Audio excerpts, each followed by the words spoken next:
ಕೂದಲುದ್ರ ಸಮಸ್ಯೆ, ನೆರೆ ಕೂದಲಿನ ಸಮಸ್ಯೆ, ಹೊಟ್ಟಾಗೋದು, ಸೀಳೋದು ಇವೆಲ್ಲ ಹೆಚ್ಚಾಗ್ತವೆ. ಕೆಮಿಕಲ್ ಸೋಪು ಶಾಂಪು ಹಾಕಿ ತೊಳೆದ್ರಂತೂ ಮುಗ್ದೇ ಹೋಯ್ತು. ಸ್ಟ್ರೋಕ್ ಆಗ್ಲಿಕ್ಕೆ, ಬ್ರೈನ್ ಹೆಮರೇಜ್ ಆಗ್ಲಿಕ್ಕೆ, ಇಸ್ಕೆಮಿಕ್ ಬ್ಲಾಕೇಜಸ್ ಆಗ್ಲಿಕ್ಕೆ ಬಾಡಿಗೆ ಕಾಸ್ಮೆಟಿಕ್ಸ್ ಬಳಸೋದು ಮತ್ತ ಅದರಿಂದ ಸ್ಕಿನ್ ಕ್ಯಾನ್ಸರ್ಗಳೇ ಇದರಿಂದ ಬರ್ತವೆ. ತಲೆ ತಣ್ಣಗಿರ್ಬೇಕು, ಅಂಟ್ವಾಳಕಾಯಿಂದ ತಲೆ ತೊಳಿಬೇಕು. ಅದಕ್ಕೆ ನ್ಯಾಚುರಲ್ ಆಗಿ ನಮ್ಮ ಆ ಒಂದು ಕೂದಲ ಪೋಷಣೆ ಮಾಡ್ಬೇಕಂದ್ರೆ ಶ್ರೀ ಗುರು ಬಸವಲಿಂಗಾಯ ನಮಃ. ಓಂ ನಮಃ ಶಿವಾಯ. ಸರ್ವರಿಗೂ ಭಕ್ತಿಯ ಶರಣಾರ್ಥಿ. ನಾನು ನಿಮ್ಮ ಯೋಗ ಗುರು ವೈದ್ಯ ಶ್ರೀ ಚನ್ನಬಸವಣ್ಣ, ಶ್ರೀಗಂಗಾ ಯೋಗ ನಿಸರ್ಗ ಚಿಕಿತ್ಸಾ ಹಾಗೂ ಆಯುರ್ವೇದ ಸಂಶೋಧನಾ ಕೇಂದ್ರ, ಆರೋಗ್ಯ ಮಹಾಮನೆ, ಬೆಂಗಳೂರು, ಹುಬ್ಬಳ್ಳಿ, ಧಾರವಾಡ ಹತ್ತಿರ ಮುರುಕಟ್ಟಿ. ತಮ್ಮೆಲ್ಲರಿಗೂ ನಮ್ಮ ಯೂಟ್ಯೂಬ್ ಚಾನಲ್ಗೆ ಭಕ್ತಿಯ ಸ್ವಾಗತ. ಆದ್ಮೇಲೆ ಇವತ್ತಿನ ಸಂಚಿಕೆಯಲ್ಲಿ ಚಳಿಗಾಲದಲ್ಲಿ ಕೂದಲುದ್ರ ಸಮಸ್ಯೆ, ನೆರೆ ಕೂದಲಿನ ಸಮಸ್ಯೆ, ಹೊಟ್ಟಾಗೋದು, ಸೀಳೋದು ಇವೆಲ್ಲ ಹೆಚ್ಚಾಗ್ತವೆ. ಆ ಸಮಸ್ಯೆಗೆ ಪರಿಹಾರ ಏನು? Hair care. ಇನ್ನು ವಿಂಟರ್ ಸೀಸನ್, ಚಳಿಗಾಲದಲ್ಲಿ ಕೂದಲಿನ ಪೋಷಣೆ ಹೇಗೆ ಮಾಡ್ಕೋಬೇಕು ಅನ್ನೋದನ್ನ ನೋಡೋಣ. ಇಲ್ಲಿ ವೃಕ್ಷತೆ ಕಾರಣದಿಂದಾಗಿ ಹೇರ್ ಫಾಲಿಕಲ್ಸ್ ಗಳು ಏನಾಗಿರ್ತವೆ ಅಂತ ಹೇಳಿದ್ರೆ ವೀಕ್ ಆಗಿರ್ತವೆ. ಆ ಒಂದು ಡ್ರೈನೆಸ್ಸಿನ ಕಾರಣದಿಂದಾಗಿ ಹೇರ್ ಫಾಲಿಕಲ್ಸ್ ಗಳಲ್ಲಿ ತನ್ನ ಬೇಕಾದಷ್ಟು ಪೋಷಕಾಂಶಗಳ ಸರಬರಾಜು ಆಗೋದಿಲ್ಲ.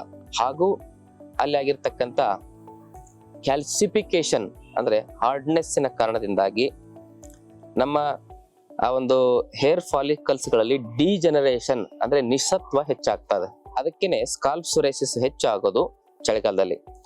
ಕೂದಲೋದು, ಸೀಳೋದು, ಕಟ್ಟಾಗೋದು ಇವೆಲ್ಲ ಚಳಿಗಾಲದಲ್ಲಿ ಯಾಕೆ ಹೆಚ್ಚಾಗ್ತದೆ ಅಂದ್ರೆ ಇದೇ ಕಾರಣದಿಂದಾಗಿ. ಮೂಲದಲ್ಲೇ ಸಮಸ್ಯೆ ಆಗತ್ತಲ್ಲ.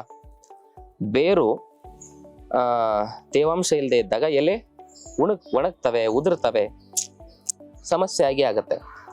ಅದೇ ರೀತಿಯಾಗಿ ನಮ್ಮ ಆ ಒಂದು ಸ್ಕಾಲ್ಪಿನ ಒಳಭಾಗದಲ್ಲಿ ಏನು ಹೈಡ್ರೇಷನ್ ಅಂದ್ರೆ ಅಲ್ಲಿ ಒಂದು ಲುಬ್ರಿಗೇಷನ್ ಕಡಿಮೆ ಆದಾಗ, ಎಲೆಸ್ಟಿಸಿಟಿ ಕಮ್ಮಿ ಆದಾಗ ಇಂಥ ಸಮಸ್ಯೆಗಳು ಬರ್ತವೆ. ಅದಕ್ಕೆ ಅದನ್ನ ಸರಿ ಮಾಡ್ಲಿಕ್ಕೆ ನಮ್ಮ ಹಿರಿಯರು ಏನ್ ಮಾಡ್ತಾರೆ ಅಂದ್ರೆ ಚಳಿಗಾಲದಲ್ಲಿ ಕಂಪಲ್ಸರಿ ಎಣ್ಣೆ ಸ್ನಾನ ಮಾಡೋರು. ನಾವು ತಲೆಗೆ ಬಿಸಿನೀರನ್ನ ಹೆಚ್ಚು, ಚಳಿಗೆ ಅನುಗುಣವಾಗಿ ಹೆಚ್ಚು ಬಿಸಿನೀರು ಸ್ನಾನ ಮಾಡ್ಬಿಡ್ತೇವೆ. ಅದಂತೂ ಸತ್ಯಾನಾಶ ಆಗ್ತದೆ. ತಲೆಗೆ ಯಾವತ್ತೂ ಹೆಚ್ಚು ಬಿಸಿನೀರು ಸ್ನಾನ ಮಾಡಬಾರ್ದು. ಹೀಗೆ ಮೊದಲೇ ವೃಕ್ಷತೆ ಇರ್ತದೆ, ಇನ್ನೂ ಆ ಬಿಸಿನೀರಿನ ಕಾರಣದಿಂದಾಗಿ ವೃಕ್ಷತೆ ಹೆಚ್ಚಾಗುತ್ತೆ. ಮತ್ತೆ ಮೇಲೆ ಕೆಮಿಕಲ್ ಸೋಪು ಶಾಂಪು ಹಾಕಿ ತೊಳೆದ್ರಂತೂ ಮುಗ್ದೇ ಹೋಯ್ತು. ಅದೇನ್ ಮಾಡುತ್ತೆ, ನಮ್ಮ ಬ್ರೈನ್ ಅಲ್ಲಿ ಇರ್ತಕ್ಕಂಥ ನ್ಯೂರಾನ್ಸ್ ಗಳನ್ನ ಡ್ಯಾಮೇಜ್ ಮಾಡ್ಲಿಕ್ಕೆ ಅದು ಕಾರಣ ಆಗುತ್ತೆ. ಬ್ರೈನ್ ಅಲ್ಲಿ ಇನ್ನಷ್ಟು ವೃಕ್ಷತೆನ ಹೆಚ್ಚಿಗೆ ಮಾಡಿ ಸ್ಟ್ರೋಕ್ ಆಗ್ಲಿಕ್ಕೆ, ಬ್ರೈನ್ ಹೆಮರೇಜ್ ಆಗ್ಲಿಕ್ಕೆ, ಇಸ್ಕೆಮಿಕ್ ಬ್ಲಾಕೇಜಸ್ ಆಗ್ಲಿಕ್ಕೆ ಅದು ಮುಖ್ಯವಾಗಿರ್ತಕ್ಕಂಥ ಕಾರಣ ಆಗುತ್ತೆ. ಹೆಮರೇಜ್ಗೆ ಮುಖ್ಯವಾಗಿ ಇದೇ ಕಾರಣ ಆಗುತ್ತೆ. ನರಗಳು, ಅಲ್ಲಿರ್ತಕ್ಕಂಥ ಸ್ಮಾಲ್ ಬ್ಲಡ್ ವೆಸಲ್ಸ್ಗಳು ಈ ಒಂದು ವೃಕ್ಷತೆ ಕಾರಣದಿಂದಾಗಿ, ಈ ಉಷ್ಣತೆ ಕಾರಣದಿಂದಾಗಿ ಬ್ಲಾಸ್ಟ್ ಆಗ್ತವೆ. ಅದಕ್ಕೆ ತಲೆ ಮೇಲೆ ಚಳಿಗಾಲದಲ್ಲಿ ಹೆಚ್ಚು ಬಿಸಿನೀರು ಹಾಕೊಳ್ಳೋದು ನಿಲ್ಲಿಸ್ಬೇಕು. ಸ್ವಲ್ಪ ಮಟ್ಟದಲ್ಲಿ ಬಿಸಿನೀರು ಹಾಕೊಂಡ್ರು ಕೂಡ ಅಪಾಯಗಳಾಗಬಾರ್ದು ಅಂದ್ರೆ ಏನ್ ಮಾಡ್ಬೇಕಂದ್ರೆ ನಾವು ತಲೆಗೆ ಎಣ್ಣೆ ಸ್ನಾನ ಮಾಡ್ಬೇಕು. ಆಮೇಲೆ ತಲೆಗೆ ನೀರ್ನ ಹಾಕೊಳ್ಳೋದು. ಎಣ್ಣೆ ಹಚ್ಚಿ, ನಮ್ಮ ಹಿಂದಿನ ಜನ ಎಣ್ಣೆ ಹಚ್ಚದೆ ತಲೆ ಮೇಲೆ ನೀರು ಹಾಕ್ತಾನೆ ಇರ್ಲಿಲ್ಲ. ತಲೆಗೆ ಎಣ್ಣೆ ಹಚ್ಚೋದು, ಕಿವಿಗೆ ಎಣ್ಣೆ ಹಚ್ಚೋದು, ಕಣ್ಣಿನಲ್ಲಿ ಎಣ್ಣೆ ಬಿಟ್ಕೊಳ್ಳೋದು, ಮೂಗಿನಲ್ಲಿ ಎಣ್ಣೆ ಬಿಟ್ಕೊಳ್ಳೋದು ಇವೆಲ್ಲ ಏನಂತ ಹೇಳ್ತಾರೆ ಅಂದ್ರೆ ಆ ಒಂದು ಎಣ್ಣೆ ಚಿಕಿತ್ಸೆ ಮೂಲಕ ಮೈಗೆಲ್ಲ ಎಣ್ಣೆ ಹಚ್ಚಿದ ಮೇಲೆ ಸ್ನಾನ ಮಾಡೋದು, ತಲೆ ಸ್ನಾನ. ಈಗ ಹಾಗೆ ಬಿಸಿ ನೀರು ಹಾಕೊಳ್ಳೋದು, ಸೋಪು ಶಾಂಪು ಹಾಕೊಳ್ಳೋದು, ಅದು ಡ್ರೈನೆಸ್ ಇಂದ ಏನೋ ಸಮಸ್ಯೆ ಆದ್ರೆ ಅದಕ್ಕೆ ಹೇರ್ ಕಂಡೀಷನರ್ ಗಳು ಹಾಕೊಳ್ಳೋದು, ಅದರಿಂದ ಮತ್ತೆ ನೂರಾರು ಪ್ರಿಸರ್ವೇಟಿವ್ ಅದರಿಂದ ನೂರಾರು ಸಮಸ್ಯೆಗಳಾಗೋದು, ಬಾಡಿಗೆ ಕಾಸ್ಮೆಟಿಕ್ಸ್ ಬಳಸೋದು, ಮತ್ತ ಅದರಿಂದ ಸ್ಕಿನ್ ಕ್ಯಾನ್ಸರ್ಗಳೇ ಇದರಿಂದ ಬರ್ತವೆ. ಅದಕ್ಕೆ ನ್ಯಾಚುರಲ್ ಆಗಿ ನಮ್ಮ ಆ ಒಂದು ಕೂದಲ ಪೋಷಣೆ ಮಾಡ್ಬೇಕಂದ್ರೆ ತಲೆಗೆ ಹರಳೆಣ್ಣೆ, ಎಳ್ಳೆಣ್ಣೆ ಅಥವಾ ಕೊಬ್ಬರಿ ಎಣ್ಣೆ ಮೂರಲ್ಲಿ ಯಾವ್ದಾದ್ರು ಒಂದು ಚೆನ್ನಾಗಿ ಹಚ್ಚಿ ಮಸಾಜ್ ಮಾಡಿ ಅರ್ಧ ಗಂಟೆ ಬಿಟ್ಟು ತಲೆ ಸ್ನಾನ ಮಾಡ್ಬೇಕು. ಅರ್ಧ ಗಂಟೆ, 1 ಅವರ್, 3-4 ಅವರ್ ಬಿಟ್ಟರು ಏನ್ ತೊಂದ್ರೆ ಇಲ್ಲ. ಮಿನಿಮಮ್ ಅರ್ಧ 1 ಗಂಟೆನಾದ್ರು ಬಿಡ್ಬೇಕು, ಅದು ಅಬ್ಸರ್ವ್ ಆಗ್ಬೇಕದು. ಹೀಗೆ ಮಾಡಿದ್ರೆ ಕೂದಲ ಆರೋಗ್ಯ ಚೆನ್ನಾಗಿರ್ತದೆ. ಇತ್ತೀಚಿನ ದಿನಗಳಲ್ಲಿ ಎಣ್ಣೆ ಹಚ್ಚೋದೇ ಬಿಟ್ಬಿಟ್ಟಾರೆ ಕೆಲವು ಜನ, ಅದರಿಂದ ತುಂಬಾ ತೊಂದರೆ ಆಗುತ್ತೆ. ಮಾನಸಿಕ ಸಮಸ್ಯೆಗಳು ಕೂಡ ಹೆಚ್ಚಾಗೋದು ಇದರಿಂದಾನೆ, ಎಂಜೈಟಿ, ಡಿಪ್ರೆಷನ್ ಎಲ್ಲ. ಯಾಕಂದ್ರೆ ಆ ನ್ಯೂರಾನ್ಸ್ಗಳಲ್ಲಿ ಅಷ್ಟು ಮಿಸ್ಕಮ್ಯುನಿಕೇಶನ್, ಅಲ್ಲಾಗಿರ್ತಕ್ಕಂಥ ಎಲೆಕ್ಟ್ರಿಕ್ ಸಿಗ್ನಲ್ಸ್ ಗಳ ವ್ಯತ್ಯಾಸ ಆದಾಗ ಅದು ಮಾನಸಿಕವಾಗಿನೂ ಸಮಸ್ಯೆ ಕಾರಣ ಆಗ್ತದೆ. ಅದಕ್ಕೆ ತಲೆ ತಣ್ಣಗಿರ್ಬೇಕು, ಕಾಲು ಬೆಚ್ಚಗಿರ್ಬೇಕು, ಹೊಟ್ಟೆ ಮೆತ್ತಗಿರ್ಬೇಕಂದ್ರೆ ಇದು ಆರೋಗ್ಯವಂತರ ಲಕ್ಷಣ. ಇದು ನಮ್ದೇನಾಗಿದೆ, ತಲೆ ಬಿಸಿಯಾಗಿದೆ, ಕಾಲು ತಣ್ಣಗಾಗಿದಾವೆ, ಹೊಟ್ಟೆ ಎದ್ದೋತದ್ವಾಗಿದೆ. ಅದಕ್ಕೆ ತಲೆಗೆ ಎಣ್ಣೆ ಹಾಕೋದು ಬಹಳ ಮುಖ್ಯ. ಪ್ರತಿನಿತ್ಯ ಎಣ್ಣೆ ಹಾಕ್ಬೇಕು.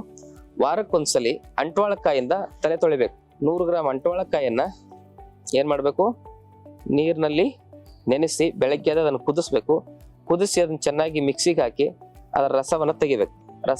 ಅದನ್ನ 100 ಗ್ರಾಮ್ ಅಂಟ್ವಾಳಕಾಯನ್ನ ನಾವು 100 ml ನೀರಿನಲ್ಲಿ ಕುದಿಸಿ ಅದು ಕುದ್ದು 100 ml ಅಷ್ಟು ಉಳಿಬೇಕು. ಅದನ್ನ ರಸ ತೆಗೆದಾಗ, ಮಿಕ್ಸಿಗೆ ಹಾಕಿ ಅದನ್ನ ರಸ ತೆಗೆದಾಗ ಅದು ಶಾಂಪೂ ತರನೇ ಆಗುತ್ತೆ.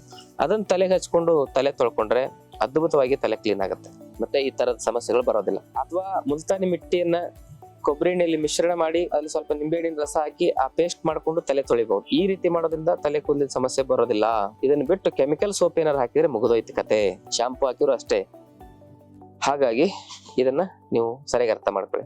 ಎಷ್ಟೇ ನಾವು ಆಯುರ್ವೇದಿಕ್ ಶಾಂಪೂ ಮಾಡ್ತೇವೆ ಅಂದ್ರೆ ಸ್ವಲ್ಪ ಕೆಮಿಕಲ್ ಹಾಕ್ಲೇಬೇಕು. ಅದಕ್ಕೆ ಫಸ್ಟ್ ಆಪ್ಷನ್ ಮನೆ ಮದ್ದು, ಎರಡನೇ ಆಪ್ಷನ್ ಆಯುರ್ವೇದಿಕ್. ನಿಮ್ ಮಾಡ್ಕೊಳ್ಳಿಕ್ಕಾದ್ರೆ ಎಲ್ಲಾದ್ರೂ ಒಳ್ಳೆ ಶಾಂಪೂಗಳು ಸಿಕ್ಕಿದ್ರೆ ಅದನ್ನ ತುಂಬಾ ಅದರಲ್ಲಿ ಆಯಿಲಿ ಕಂಟೆಂಟ್ ಇರ್ಬೇಕಂತ ಶಾಂಪೂನ ನಿಯಮಿತವಾಗಿ ಬಳಸೋದು. ಯಾಕಂದ್ರೆ ಕೆಲವು ಜನರಿಗೆ ಏನೇ ಹೇಳಿದ್ರು ಭೂತ ಹಿಡ್ಕೊಂಡಿರ್ತಾರೆ. ಅದು ಪೂರ ಕೆಟ್ಟದನ್ನ ಬಳಸೋದಕ್ಕಿಂತ ಒಂಚೂರು ಅದರಲ್ಲೇ ಚೆನ್ನಾಗಿರೋದು ಬಳಸಿ ಅಂತ ನಾವು ಹೇಳ್ತಾ ಇದ್ದೇವೆ.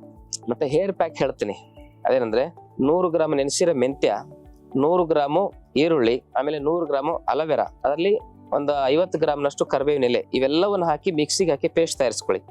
ಆ ಪೇಸ್ಟ್ ಅನ್ನ ತಲೆಗೆ ಹಚ್ಕೊಂಡು ಪ್ಯಾಕ್ ತರ ಹಾಕೊಂಡು ಒಂದ್ ಅರ್ಧ ಮುಕ್ಕಾಲು ಗಂಟೆ ಆದ್ಮೇಲೆ ಅಂಟುವಾಳಕಾಯಿಂದ ತಲೆ ತೊಳಿರಿ. ಇದರಿಂದ ಚಳಿಗಾಲದಲ್ಲಿ ಆಗ್ತಕ್ಕಂತ ಕೂದಲಿನ ಸಮಸ್ಯೆಗಳಿಗೆ ಪರಿಹಾರವನ್ನ ಕಂಡುಕೊಳ್ಬಹುದು. ಇವೆಲ್ಲ ಪದಾರ್ಥಗಳಲ್ಲಿ ಸ್ನಿಗ್ಧ ಗುಣಧರ್ಮ ಇರೋದ್ರಿಂದ ಅದು ನಮ್ಮ ಹೇರ್ ಫಾಲಿಕಲ್ಸ್ಗಳಲ್ಲಿ ಆಗ್ತಕ್ಕಂಥ ಡ್ಯಾಮೇಜ್ ಅನ್ನ ತಡೆದು ಅಲ್ಲಿ ಮತ್ತೆ ಸ್ನಿಗ್ಧತೆಯನ್ನು ಹೆಚ್ಚಿಸಿ, ಸರ್ಕ್ಯುಲೇಷನ್ ಹೆಚ್ಚಿಸಿ, ಆ ಒಂದು ಸ್ಕಾಲ್ಪ್ ಅನ್ನ ಮತ್ತೆ ರಿಪೇರಿ ಮಾಡ್ತಕ್ಕಂಥ ಕೆಲಸವನ್ನ ಈ ಒಂದು ಹೇರ್ ಪ್ಯಾಕ್ ಮಾಡ್ತದೆ. ಆದ್ಮೇಲೆ ಈ ಮಾಹಿತಿ ಇಷ್ಟವಾದಲ್ಲಿ ತಮ್ಮ ಬಂಧು ಮಿತ್ರರೊಂದಿಗೆ ಶೇರ್ ಮಾಡ್ಕೊಳ್ಳಿ. ಜೊತೆಗೆ ತಾವೇನು ಚಾನಲ್ ಸಬ್ಸ್ಕ್ರೈಬ್ ಮಾಡ್ಕೊಂಡಿಲ್ಲ ಅಂದ್ರೆ ದಯವಿಟ್ಟು ಸಬ್ಸ್ಕ್ರೈಬ್ ಮಾಡ್ಕೊಳ್ಳಿ. ನಿಮ್ಮ ಪ್ರೋತ್ಸಾಹವೇ ನಮಗೆ ಶಕ್ತಿ. ನೀವು ಲೈಕ್ ಮಾಡೋದು, ಶೇರ್ ಮಾಡೋದು, ಸಬ್ಸ್ಕ್ರೈಬ್ ಮಾಡೋದು ಮಾಡಿದ್ರೆ ನಾವು ಇನ್ನಷ್ಟು ಒಳ್ಳೆ ವಿಚಾರಗಳನ್ನ ಹೇಳಲಿಕ್ಕೆ ನಮಗೂ ಕೂಡ ಸ್ಫೂರ್ತಿ ಬರ್ತದೆ. ನಿಮ್ಮಿಂದ, ನಿಮ್ಮ ಉತ್ಸಾಹದಿಂದ, ನಿಮ್ಮ ಪ್ರೀತಿ ವಿಶ್ವಾಸದಿಂದ ನಮ್ಮ ಚಾನಲ್ ತುಂಬಾ ಜನರಲ್ಲಿ ತಲುಪ್ತಾ ಇದೆ. ಇನ್ನೂ ಹೆಚ್ಚು ಜನರಲ್ಲಿ ತಲುಪಿಸೋದು ನಿಮ್ಮ ಜವಾಬ್ದಾರಿ ಅಂತಕ್ಕಂಥ ಮಾತನ್ನು ಹೇಳ್ತಾ, ಆದ್ಮೇಲೆ ಗುಣವಾಗದ ಕಠಿಣ ಕಾಯಿಲೆಗಳಿಂದ ಬಳಲ್ತಾ ಇರೋರಿಗೆ ನಮ್ಮಲ್ಲಿ ಆಯುರ್ವೇದ ಮತ್ತು ಪಂಚಕರ್ಮ ಚಿಕಿತ್ಸೆಗಳಿದಾವೆ. ಒಂದ್ಸರಿ ಅವರಿಗೆ ಕನ್ಸಲ್ಟೇಷನ್ ಮಾಡಿ ಚಿಕಿತ್ಸೆಗಳನ್ನ ಕೊಡಿಸೋದು ಸೂಕ್ತ ಅಂತಕ್ಕಂಥ ವಿಶೇಷ ಸೂಚನೆಯನ್ನು ಕೊಡ್ತಾ ನಮ್ಮಲ್ಲಿ 5 ದಿನದ ಆರೋಗ್ಯ ಶಿಬಿರ ನಡೀತಾ ಇದೆ. ಅಲ್ಲಿ ಆರೋಗ್ಯದ ಸಮಸ್ಯೆಗಳು ಬಂದವರು ಬರ್ಬೋದು, ಮೆಡಿಸನ್ ಹೇಗೆ ಬಿಡ್ಬೇಕಂತ ಹೇಳ್ಕೊಡ್ತೇವೆ. ಮತ್ತೆ ಆರೋಗ್ಯದ ಸಮಸ್ಯೆಗಳು ಬರಲೇಬಾರದು ಅಂದ್ರೆ ಯಾರು ಮೆಡಿಸನ್ ಕೊಡಲ್ಲ, ಅದು ಬರದಂತೆ ಹೇಗಿರ್ಬೇಕು ಅನ್ನೋದನ್ನ ಜೀವನ ಕ್ರಮ, ಆಹಾರ ಪದ್ಧತಿಯನ್ನ ಹೇಳ್ಕೊಡ್ತೇವೆ. ಅಲ್ಲಿ ರೋಗಶಾಸ್ತ್ರದ ಬಗ್ಗೆ ಮಾಹಿತಿ ಕೊಡ್ತೇವೆ, ವಾತಪಿತ್ತ ಕಫದೋಷಗಳ ಬಗ್ಗೆ ಮಾಹಿತಿ ಕೊಡ್ತೇವೆ, ಸಪ್ತಧಾತುಗಳು, ಪಂಚಮಹಾಭೂತಗಳು, ಆಹಾರವೇ ಪರಮೌಷಧ ಅಂತ ನಮ್ಮ ಚರಕ ಶುಶ್ರುತ ವಾಗ್ಭಟ್ರು ಈ ಆಯುರ್ವೇದ ಶಾಸ್ತ್ರಜ್ಞರು ಹೇಳ್ತಾರೆ. ಆಯುರ್ವೇದ ಶಾಸ್ತ್ರ ಬದ್ಧವಾಗಿ ನಿಮಗೆ ಆಹಾರ ಪದ್ಧತಿನ ಹೇಗೆ ಚಳಿಗಾಲದಲ್ಲಿ, ಮಳೆಗಾಲದಲ್ಲಿ, ಬೇಸಿಗೆ ಕಾಲದಲ್ಲಿ ಹೇಗೆ ಇಟ್ಕೊಳ್ಬೇಕು, ದಿನಚರ್ಯ, ಋತುಚರ್ಯವನ್ನು ಹೇಗೆ ಇಟ್ಕೊಳ್ಬೇಕು ಅನ್ನೋದನ್ನ ಸಂಪೂರ್ಣ ಮಾಹಿತಿಯನ್ನ ಆ ಶಿಬಿರದಲ್ಲಿ ನಾವು ಕೊಡ್ತೇವೆ. ಆ ಶಿಬಿರಕ್ಕೆ ನೀವು ಭಾಗವಹಿಸಿ ನಿಮ್ಮ ಕುಟುಂಬದ ಆರೋಗ್ಯ ನೆಮ್ಮದಿಯನ್ನ ಕಾಯ್ದುಕೊಳ್ಳಿ ಅಂತಕ್ಕಂಥ ಮಾತನ್ನು ಹೇಳ್ತಾ ಕುಟುಂಬ ಸಮೇತರಾಗಿ ಬಂದು ಆ ಶಿಬಿರಕ್ಕೆ ಭಾಗವಹಿಸಬಹುದು. ತಮ್ಮೆಲ್ಲರಿಗೂ ಶರಣಾರ್ಥಿ.